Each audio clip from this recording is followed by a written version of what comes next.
Vijayawada metro భూసేకరణకు అడుగులు పడుతున్నాయి. మెట్రోకు అవసరమైన భూసేకరణకు వారం రోజుల్లో నోటిఫికేషన్ విడుదల చేసేందుకు అధికారులు సన్నద్ధమవుతున్నారు. తొలి దశలో చేపట్టబోయే కారిడార్ 01A, కారిడార్ 01Bకి కృష్ణా, ఎన్టీఆర్ రెండు జిల్లాల పరిధిలో 82.66 ఎకరాల భూమి అవసరం కానుంది.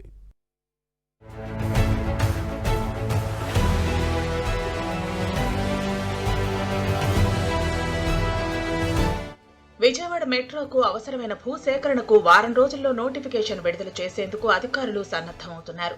తొలి దశలో చేపట్టబోయే కారిడార్ 01A, కారిడార్ 01Bకి కృష్ణా, ఎన్టీఆర్ రెండు జిల్లాల పరిధిలో 82.66 ఎకరాల భూమి అవసరం ఉంది. కృష్ణా జిల్లా పరిధిలో 70.95 ఎకరాలు, ఎన్టీఆర్ పరిధిలో 11.71 ఎకరాలను సేకరించనున్నారు. త్వరలో నోటిఫికేషన్ విడుదల చేసి భూసేకరణ త్వరగా పూర్తి చేసేందుకు చర్యలు చేపడుతున్నట్టు ఎన్టీఆర్ జిల్లా కలెక్టర్ తెలిపారు.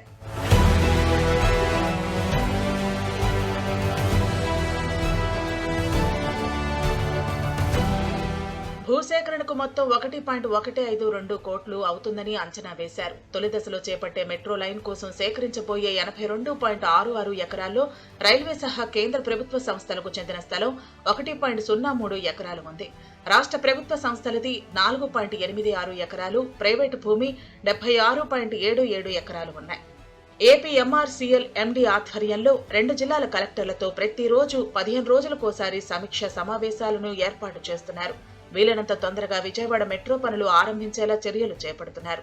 తాజాగా భూసేకరణకు సంబంధించి మెట్రో రైలు కార్పొరేషన్ బోర్డు సమావేశాన్ని నిర్వహించారు. రామవరప్పాడు చౌరస్తా నుంచి గన్నవరం వరకు జాతీయ రహదారి మీదుగా మెట్రో లైన్ వస్తుంది. ఈ మార్గంలో పై వంతెనల నిర్మాణం కూడా ఉండటం వల్ల ఒకదానిపై మరొకటి పై వంతెన, దానిపైన మెట్రో డబుల్ లైన్లో వస్తాయి. అందుకే ఎన్హెచ్ఏఐ మెట్రో కలిసి ఒకేసారి ప్రణాళిక రూపొందించుకుని ముందుకెళ్లనున్నాయి.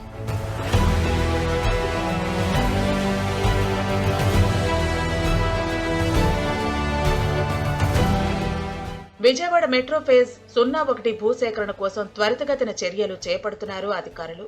అన్ని శాఖల అధికారులు ఉమ్మడిగా ముందుకెళుతూ సంయుక్తంగా పరిశీలన చేస్తున్నారు. నిధులకు సంబంధించిన నివేదికల రూపకల్పన, సామాజిక ప్రభావ అంచనాల అధ్యయనం చేస్తున్నారు. కృష్ణాలో ప్రధానంగా మెట్రో డిపో, ఎన్టీఆర్ పరిధిలో మొత్తం ట్రాక్ రానుంది. విజయవాడ నగరంలోని కీలక ప్రాంతాలను కలుపుతూ మెట్రో లైన్ వెళుతుంది. విజయవాడ మధ్య, తూర్పు, గ్రామీణ మండలాల్లో భూసేకరణ చేసేందుకు అవసరమైన చర్యలు చేపడుతున్నారు.